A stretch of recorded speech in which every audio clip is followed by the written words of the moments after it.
everyone. Happy Year of the Fire Horse. True to its nature, we're experiencing high energy and volatility out of the VA system. Yesterday, a new ruling came out, a new interim decision that's relating to medication use and VA disability ratings. So, wanted to talk a little bit about what that means and how that impacts you.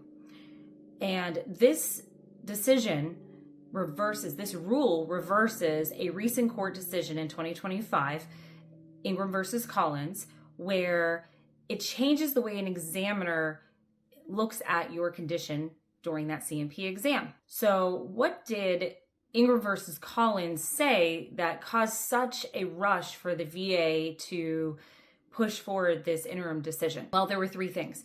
One, it said that the VA should consider what your disability will look like without medication.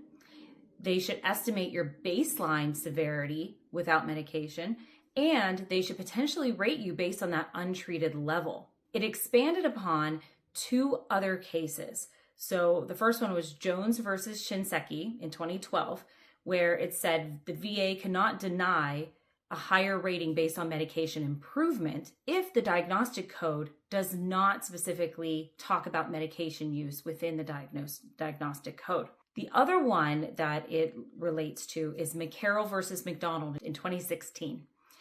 That decision clarified that Jones does not apply when the diagnostic code specifically mentions medication in the rating factors. So what does this mean?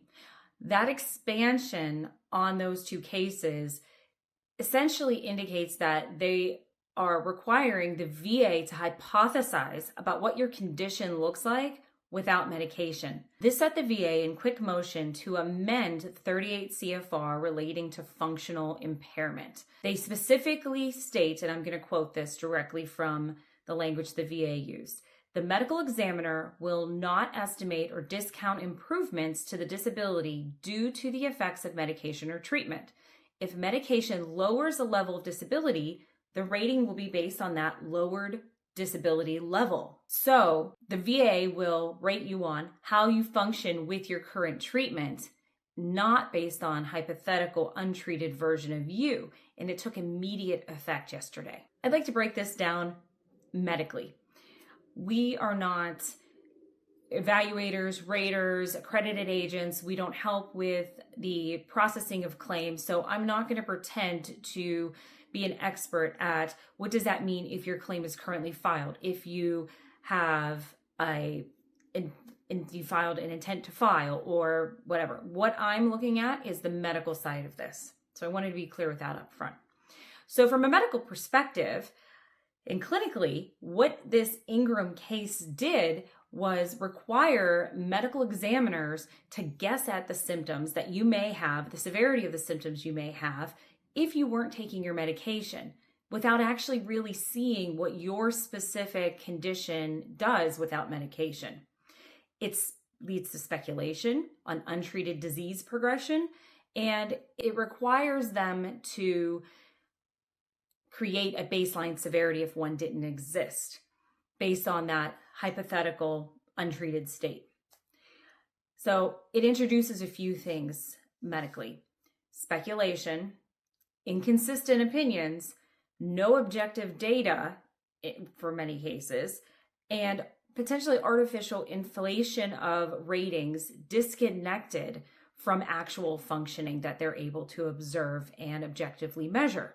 Now, all that sounds different from what I'm hearing in the earliest outrage from organizations and people on the internet about this.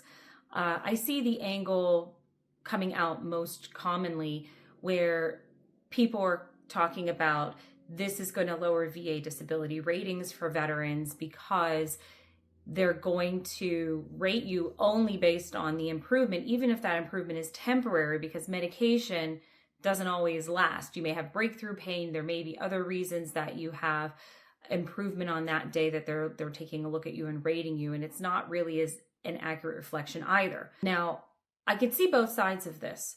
It is detrimental to have speculative science or non-science involved in this.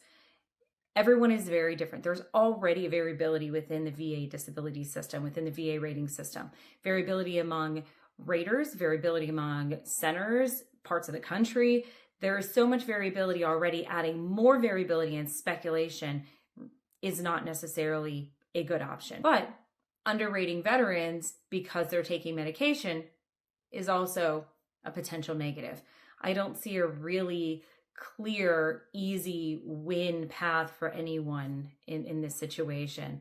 So the VA argues that disability compensation, I'm reading this directly from the 38 CFR, VA disability compensation is based on average impairment of earning capacity under ordinary conditions of life.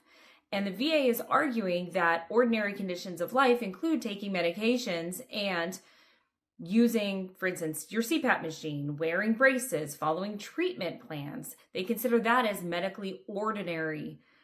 So what does that mean? Let's go through a few examples. So for your orthopedic conditions, if your pain medication improves your range of motion, then your rating will reflect that functioning while being treated, not how bad it would be if you weren't taking the medication. For a mental health condition, if medication stabilizes your condition, then you would get a rating based on that current stabilization and not your untreated decompensation. For migraine headaches, if the migraine medication reduces the frequency and severity of your condition, that frequency while medicated is going to count. It's not going to evaluate your worst case scenario or your worst case untreated projections on where you would be if you weren't taking that medication. It's important to note that this interim decision does not affect ratings for conditions that already have medication use within that rating. As a medical provider, here's how I see this. This ruling removes speculation, that what if medicine. It forces evaluations to be based on documented reality. It aligns ratings with measurable functional impairment, and it reduces examiner subjectivity. So you're going to get a more consistent exam from one to the next as far as what is expected. But it also means that if medication significantly improves your functioning, that improvement may reduce rating percentage. That's the trade-off. Important takeaways from the veteran's perspective: your documented functional impairment is even more important. Make sure you're going to your doctor. Make sure you're getting it documented, the severity of your condition, how the medication or treatment is impacting it. And make sure you have that paper trail because it's going to be more important than ever. The side effects of medication also become extremely important with this ruling, and breakthrough symptoms.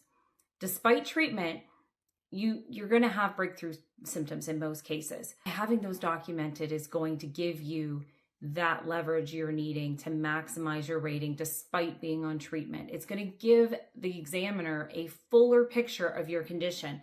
It's going to give them that when you're treated, what does that look like? But it's also going to give you that breakthrough. What happens when your treatment starts to wear off and you need to take another dose? Where's your functional impairment there? Because that does matter, and that would count here because that's part of your current disability of how things are. It's not about speculation. It's about actually what's documented. So getting your medical evidence and going to the doctor and making sure your symptoms are documented properly is very much more important now than it was 2 days ago, because the VA will now be rating you based on your real world functioning and treatment. Now, this doesn't mean there's nothing that you can do about it. Complaining on social media to your friends, that's not really going to do anything. This is an active situation right now, which means public comments are still being heard until April 20th. Get your comments in, let them know how you feel about it, reach out to the appropriate channels in order to enact change if you don't agree with this decision or this rule. It's not up to me to pick a side or give my opinion. I look at what the rules are and I try to look for that evidence that's going to enhance a claim or that's going to show the VA what the true status of your condition is. My educational advice here is getting your documentation in line, making sure your doctor knows exactly how your medication is impacting your condition. When you have flares, when you have breakthrough pain, what does that look like? That's going to help you the most. You have to see that this interim ruling and even the Ingram versus Collins case, they have flaws. Neither is a good decision. It's not good to have speculation and assumptions and variability from veteran to veteran in the situation, but restricting the rating scale based on the improvements of medication may not always show the true disability of a condition. So we're not in a great spot with either one, but this is what we have. This is what's there. We need to work within the system that we have and voice our concerns through appropriate channels. So again, put your efforts towards something that matters. Get your medical documentation in line. Schedule your appointments. Think about how your condition affects you. Make sure you bring examples to your doctor. Make sure the documentation is of everything, including those flares. That's the best thing you can do.